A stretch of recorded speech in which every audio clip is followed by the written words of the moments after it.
Hello friends, आज हम जैव प्रक्रम का पार्ट 2 पढ़ेंगे। इससे पहले हम पार्ट 1 को पढ़ चुके हैं, जो कि हमारे डिस्क्रिप्शन बॉक्स में उसका लिंक दिया हुआ है, वहां से जाके आप पार्ट 1 को देख सकते हैं।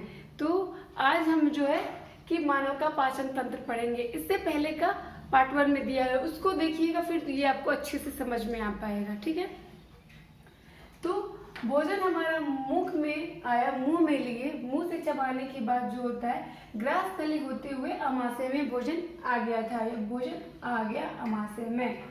तो अमाशय में जैसे भोजन आया, जो बैक्टीरिया हमारे मुंह में नहीं मर पाए वो हमारा अमाशय में आके मर जाते हैं। अमाशय में जो होता है वो भोजन अम्लीय माध्यम तैयार, भोजन को अम्लीय कौन बनाता है? ये हाइड्रोक्लोरिक अम्ल बनाता है। और ये हाइड्रोक्लोरिक अम्ल जो होता है भोजन को अम्लीय बना देता है। ये अमाशय में हमारा भोजन 3 से 4 घंटा तक रहता है। भोजन को धीरे धीरे जो भोजन होता है वो हमारे जठर ग्रंथि की तरफ चलता है। ये हमारे भोजन यहाँ पे अमाशय में जठर ग्रंथि यहाँ पे पाया जाता है। जो हाइड्रोक्लोरिक अम्ल होते हैं वो एक अम्लीय माध्यम तैयार करते हैं, जो कि जठर ग्रंथि से जो जठर रस निकलता है जिसमें कि पेप्सिन होता है, उस पेप्सिन के पाचन में सहायक होता है हाइड्रोक्लोरिक अम्ल। तो हमारे शरीर, हम जो भोजन के रूप में प्रोटीन को लिए थे, प्रोटीन, कार्बोहाइड्रेट, स्टार्च सब कुछ लिए थे। हम पहले ही बता चुके हैं कि स्टार्च का पाचन मुंह में ही हो जाता है, वो ग्लूकोज में बदल जाता है।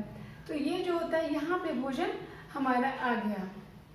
भोजन यहाँ आने के बाद क्या होता है कि यहाँ पे जो पेप्सिन नामक एंजाइम छोड़ता है जठर ग्रंथि, जठर रस में पेप्सिन एंजाइम होता है, वो प्रोटीन को पेप्टोन में बदल देता है। पेप्टोन में बदलने के बाद जो होता है, ये जठर ग्रंथि से जो जठर रस निकलते हैं वो वसा को चूंकि बड़ी गोलिकाओं की आया हुआ है उसके रूप में, तो छोटी छोटी गोलिकाओं में तोड़ देता है। भोजन धीरे धीरे हमारा छोटी आंत के मुंह पे आता है। अग्नाशय को जैसे ही पता चलता है कि भोजन छोटी आंत में प्रवेश कर रहा है, वो फटाफट एंजाइम छोड़ता है। वो एंजाइम जो छोड़ता है वो ट्रिप्सन और लाइपेज नामक 2 एंजाइम को छोड़ता है। ट्रिप्सन हमारा ये पेप्टोन को पचाएगा, यानी कि प्रोटीन को पचाएगा। प्रोटीन का पाचन ट्रिप्सन करता है और लाइपेज नामक जो एंजाइम है वो वसा का पाचन करेगा। तो यहाँ पे जैसे ही आता है अग्नाशय, तो अपना काम कर दिया, दूध को छोड़ दिया कि जाओ पाचन कर लेना, ये इस काम को निपटाना तुम्हारा काम है। लेकिन यहाँ पे होता क्या है कि भोजन तो अम्लीय है। अब ये दोनों दूध कहता है कि नहीं नहीं, ट्रिप्सन और लाइपेज बोलता है हम इस भोजन को नहीं पचा सकते हैं, ये मेरे बस की बात नहीं है, ये मेरी बस की बात नहीं है। तो वो क्या करता है कि ये बात जब यकृत को पता चलता है, तो यकृत में जो होता है वो बाइल बनता है, यानी कि पित्त का निर्माण यकृत में ही होता है। तो ये यकृत जो होता है वो पित्ताशय में जो स्टोर पित्त है उसको छोड़ता है। तो पित्ताशय से पित्त हमारा छोटी आंत के द्वार पे आने लगता है। पित्ताशय चूंकि इतना क्षारीय होता है कि भोजन को जो होता है वो क्षारीय बना देता है। ठीक है, अब ये हमारा भोजन, अब यहाँ पे हुआ क्या, अग्नाशय से सबसे पहला काम हुआ कि अग्नाशय से 2 एंजाइम को छोड़ा, 2 दूध को छोड़ा अग्नाशय, पेनक्रियास 2 दूध को छोड़ा, एक ट्रिप्सन और एक लाइपेज। ट्रिप्सन तो काम करता है इसको पचाने के लिए प्रोटीन को, और लाइपेज जो पचाता है वो वसा को पचाता है। लेकिन ये बोला कि नहीं, हम नहीं पचा सकेंगे, पहले इस भोजन ये इतना अम्लीय है, इसलिए मेरी बस की बात नहीं है। फिर ये यकृत जो होता है, यकृत को पता चलता है, यकृत वहाँ से पित्त को छोड़ता है, और पित्त जो होता है भोजन को अम्लीय से क्षारीय बनाता है। ये इतना क्षारीय होता है कि भोजन को पचाने के लिए अब अग्नाशय जो होता है, अग्नाशय से जो छोड़ा हुआ, पेनक्रियास से छोड़ा हुआ जो कि दोनों दूध थे, यानी दोनों एंजाइम, वो एंजाइम्स काम करने लगते हैं। तो वसा, ट्रिप्सन क्या करता है कि वसा को, जो ये पेप्टोन था वो पेप्टाइड में बदल गया, वसा का पाचन होके पेप्टाइड में यहाँ बदल गया, और वसा का प्रोटीन जो होता है वो पेप्टाइड में बदल गया, और वसा का जो होता है वो लाइपेज पाचन करता है। वसा का जो पाचन का क्रिया होता है उसको इमल्सिफिकेशन बोलते हैं, इमल्सीकरण। और यहाँ से भोजन सब तो मिल गया, अब इसका जो भेजा हुआ था वो भी मिल गया, पिताशय से पित्त आया, सब भोजन में पूरी तरीके से मिल जाए, इसके लिए अब आगे का कार्य होगा। तो ये पूरा क्या करता है, यहाँ से यहाँ तक ये सब में भोजन का पाचन की क्रिया होती है, जहाँ पे कि सारे भोजन अच्छे से मिलते हैं।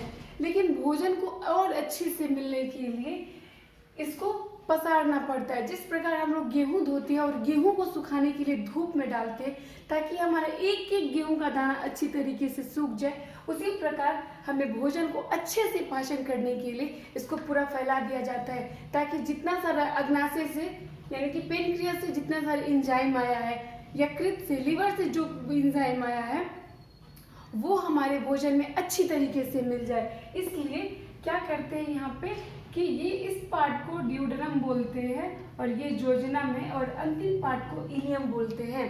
तो ये क्या करता है, भोजन को ड्यूडेनम से लेके जोजेनम तक, यहाँ तक पूरी तरीके से पसार देता है भोजन को, ताकि उसमें जितने सारे एंजाइम आए हुए हैं यकृत से और अग्नाशय से, सारे एंजाइम को एक एक अनाज का एक एक टुकड़ा में, एक एक भोजन का एक एक पार्ट में अच्छे से भोजन को मिल जाए। और मिलने के लिए इसको यहाँ से यहाँ तक पसार दिया जाता है।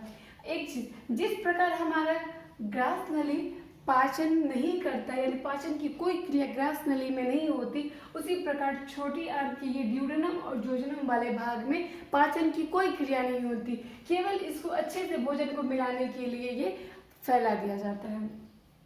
भोजन हमारा इसके बाद आ जाता है इलियम में।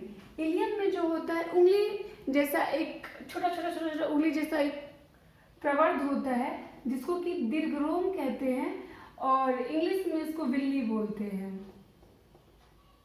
इंग्लिश में इसको विल्ली बोलते हैं। तो ये दीर्घरोम जो होता है वो क्या करता है, भोजन को अवशोषण भी कर लेता है, इसका पाचन भी कर देता है और अवशोषण भी कर देता है।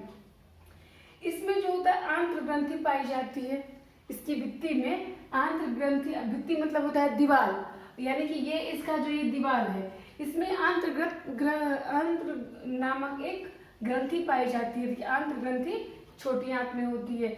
ये जो होता है आंत्र ग्रंथि, इसमें आंत्र रस छूटता है, जिससे यहाँ पे सारा पाचन भी हो जाता है और इसका अवशोषण भी होता है।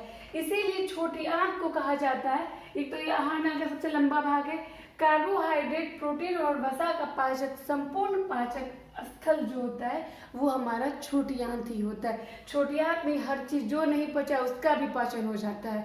ये छोटी आंत पाचन का कार्य करता है, इसीलिए छोटी आंत को कहा गया संपूर्ण पाचक स्थल, कार्बोहाइड्रेट, प्रोटीन और वसा का संपूर्ण पाचक स्थल। तो यहाँ पे क्या होता है, ये इलियम में, इलियम जो होता है वो यहाँ पे आंत्र रस निकलती है इसकी भित्ति से, और आंत्र रस क्या करता है कि कार्बोहाइड्रेट, प्रोटीन और वसा का पूर्ण पाचन कर लेता है। तो क्या करता है उस चीज को देखते हैं।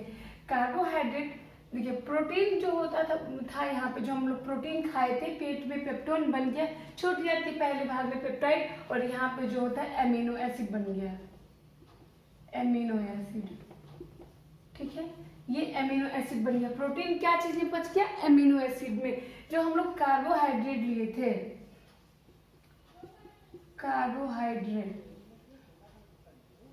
कार्बोहाइड्रेट जो है वो ग्लूकोज में टूट गया, यानी कि ग्लूकोज में पाचन हो गया। स्टार्च जो लिए थे, जो मुंह में ही पचा था, जो नहीं पच पाया, 50% मुंह में पचा, जो नहीं पचा वो हमारी छोटी आंत में आके पच गया। स्टार्च का जो मंड बोलते हैं, इसका पाचन हो गया ग्लूकोज में, ग्लूकोज में। ये प्रोटीन का पाचन एमिनो एसिड में हो गया, यहाँ भी लिख देते हैं। प्रोटीन जो होता है वो अमीनो अम्ल, ये जो होता है अमीनो एसिड में बदल गया। और हम फैट जो खाए यानी वसा, वो बन गया वसा अम्ल, वसा अम्ल और ग्लिसरॉल। तो ये जो होता है फैट जो होता है वो वसा अम्ल और ग्लिसरॉल में बदल जाता है। फिर देखिए क्या होता है कि ये उंगली जैसा जो बिल्ली होता है, इसको बिल्ली बोलते हैं, बिल्ली, और हिंदी में इसको दीर्घरोम बोलते हैं। तो ये दीर्घरोम का काम होता है अवशोषण करना, यानी कि जितना सारा यहाँ पे हुआ, यानी ऊपर से लेके नीचे तक, जो इसका पाचन, इसलिए छोटी आंत को पाचन भी बोलते हैं, पाचन का भी स्थल ही है और अवशोषण का भी स्थल है। तो ये पाचन कर लेता है यहाँ पे। तो क्या किया पाचन, प्रोटीन को एमिनो एसिड में बदल लिया, एमिनो एसिड कार्बोहाइड्रेट ग्लूकोज में बदल गया, स्टार्च जो होता है ग्लूकोज में बदल गया, और यहाँ पे जो क्या कहते हैं फैट था, जो हम फैट खाए थे, वो फैट अम्ल और ग्लिसरॉल में बदल गया। और अब इसका क्या काम है, पाचन का मुख्य कार्य जो होता है वो होता है ऊर्जा प्रदान करना, यानी ऊर्जा देना। तो हमारे शरीर में यहाँ से ही सब जगह ऊर्जा मिलता है। यहाँ पे छोटी छोटी जो होती है रुधिर की नलिकाएं होती है, जो रुधिर होते हैं, यहीं से रुधिर के थ्रू सारे शरीर में एनर्जी हमें मिलती है। यहाँ बहुत सारे रुधिर का जो होता है वो रुधिर का ब्लड जिसको बोलते हैं, ब्लड वेसल्स होते हैं जहाँ से कि एनर्जी पास होता है। और हमारे शरीर को पाचन का मुख्य जो क्रिया होती है वो सुनिए। सबसे पहला शरीर को ऊर्जा प्रदान करना, दूसरा नई नई ऊतकों का निर्माण करना जो कि वृद्धि वगैरह सब में काम आता है, और तीसरा जो होता है वो पुरानी ऊतक जो है, जो पुरानी ऊतक उसका जो होता है मरम्मत करना, कहीं टूट फूट गया है वो देखना कि कहीं टूट फूट तो नहीं गया, उसका मरम्मत करना। तो ये होता है पाचन का कार्य। और यहाँ से जो होता है जल का, अब तक हमने कोई बात नहीं की थी, जल का अवशोषण नहीं हुआ था। तो जल का जो अवशोषण होने के लिए जो भी बेकार पदार्थ जो कि नहीं पच पाया उसको बड़ी आंत में भेज देता है इलियम। इलियम जो होता है बड़ी आंत में भेज देता है, और यहाँ से जो होता है भोजन हमारा जो अपशिष्ट जो नहीं बचा है वो, और जल का अवशोषण जो होता है ये हमारे बड़ी आंत में हो जाता है, और जो अपशिष्ट पदार्थ इसी के द्वारा धीरे धीरे ये मलाशय में जाके जमा हो जाते हैं, और मलाशय में जमा होने के बाद फिर गुदा द्वार से बाहर निकल जाते हैं। तो ये हो गया पाचन की क्रिया। और ये देखिए यहाँ पे जो होता है ये पार्ट, यहाँ पे जो लटका हुआ टाइप दिख रहा है, इसको बोलते हैं अपेंडिक्स। ये हमारे शरीर में तब काम करता था जब हम घास फूस खा के रहते थे, पेड़ों पे खाते थे, उसकी पत्ती चबा लेते थे, कुछ से कुछ खा के रहते थे, तब उसको पाचन में ये सहयोगी था। लेकिन अब तो वैसा रहते नहीं है, वैसा खाते नहीं, इसलिए ये हमारे शरीर में अवशेषी अंग बन के रह गया है। इसके ऊपर वाले भाग जो गोल जैसा दिखाई दे रहा है उसको बोलते हैं सीकम। अब ये हमारे पाचन का पूरा यही पूरा प्रक्रिया है हमारे पाचन का।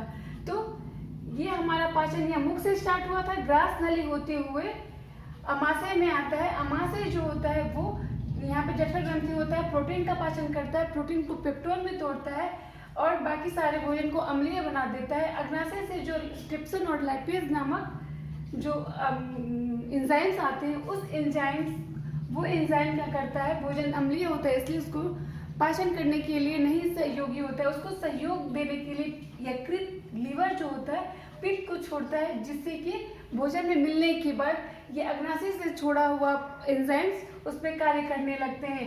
प्रोटीन का पाचन करके ट्रिप्सिन नामक एंजाइम प्रोटीन का पाचन करता है जो कि पेप्टाइड में बदल देता है, और जो लाइपेज जो है वो वसा का पाचन करता है, उसका इमल्सिफिकेशन कर देता है।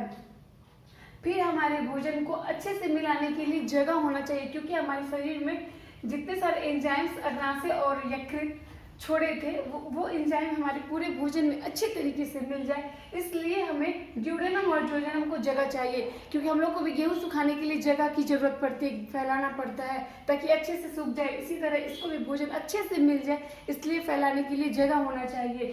तो ये क्या करता है, ड्यूडेनम और जोडेनम में अपना पूरा भोजन को फैला देता है। ड्यूडेनम और जोडेनम में कोई भी पाचन की क्रिया नहीं होती, केवल मिलने का कार्य करता है कि भोजन का एक एक कण में अच्छे से एंजाइम मिल जाए ताकि पाचन पूर्ण हो सके।